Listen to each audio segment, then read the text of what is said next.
নমস্কার, আবারও একটি নতুন ভিডিও নিয়ে চলে এসেছি। মাধ্যমিক পরীক্ষার খাতা কিভাবে সাজাবে এই নিয়ে এখন সবার মনের মধ্যে অনেক প্রশ্ন চলছে। আজকে সেই সমস্ত প্রশ্নের অবসান ঘটবে, এই ভিডিও দেখতে থাকো। প্রথমেই সবার একটি প্রশ্ন থাকে যে খাতায় মার্জিন টানবো না টানবো না। অবশ্যই খাতায় মার্জিন টানাটা জরুরি। চারিদিকে না হোক, অন্তত দুদিকে, ওপরে বা বাঁ সাইডে মোটা করে মার্জিন দেওয়াটা প্রয়োজন। এতে করে তোমরা যে লেখাটা লিখবে সেটা সুন্দরভাবে রিপ্রেজেন্ট হবে। এই ছবিটা লক্ষ্য করে দেখো, ঠিক এইভাবে। এবং আরও একটি বিষয় হলো যে পরীক্ষার খাতায় ভুল তো হতেই পারে। এবার সেই ভুলটাকে শোধরানোর জন্য আমরা ছোটোবেলার মতো হিজিবিজি করে যে কাটাকাটি করি, সেটা দেখতে খুবই খারাপ লাগে। আমাদের সেই জিনিসটাই পরিবর্তন করতে হবে। ভুল হলো ঠিক আছে, একটা জাস্ট লাইন থ্রু করে দাও, তাহলে বোঝা যাচ্ছে যে তুমি ওই লাইনটা কেটে বাদ দিয়েছো। এই জিনিসটি অবশ্যই মাথায় রাখবে এবং ভুল করেও বাচ্চাদের মতো হিজিবিজি টানবে না। দেখো, আমি তোমাদের এখানে এক্সাম্পল দিয়ে দেখিয়ে দিয়েছি, এরকম করবে না।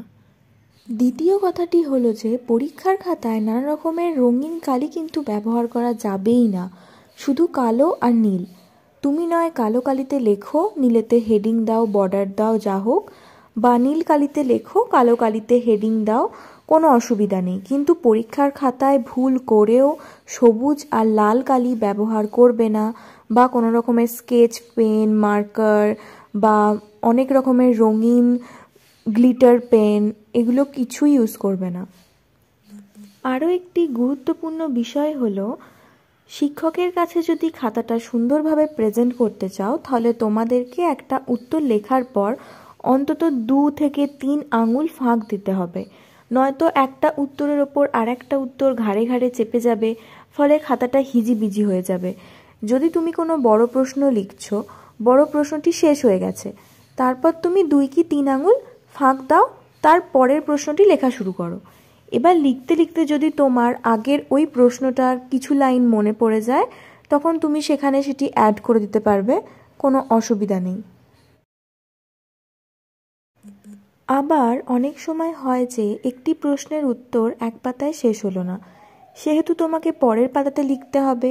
তাই জন্যে কি করতে হবে, ওই যে পাতাতে শেষ হলো তার নিচে PTO বড় বড় করে লিখে দিতে হবে, ফলে পরীক্ষক যে খাতা দেখবে তার সুবিধা হবে।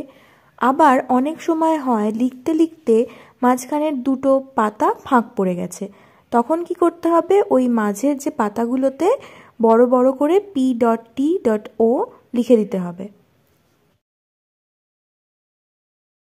এবং পরের কথাটি হচ্ছে যে অনেক সময় মনে করো যে প্রশ্ন লিখে উত্তর লিখতে হবে বা এরকম কিছু ব্যাপার থাকে, তাদের জন্য বলি, কোনো সময় প্রশ্ন লিখে উত্তর লেখার কোনো প্রয়োজন নেই। প্রশ্নের যে সঠিক দাগ নাম্বার, সেই সঠিক দাগ নাম্বারটা দিয়ে উত্তরটা সুন্দর করে লিখলেই চলবে। আজ এগুলিই আলোচনা করলাম। এরপরেও যদি আরও কিছু জানার থাকে কারোর, অবশ্যই আমাকে কমেন্ট করে জানিও, আমি তোমাদেরকে বলে দেব। ভিডিওটি ভালো লেগে থাকলে একটা লাইক, কমেন্ট এবং সাবস্ক্রাইব করে দিও, তোমাদের সুবিধা হবে। ধন্যবাদ।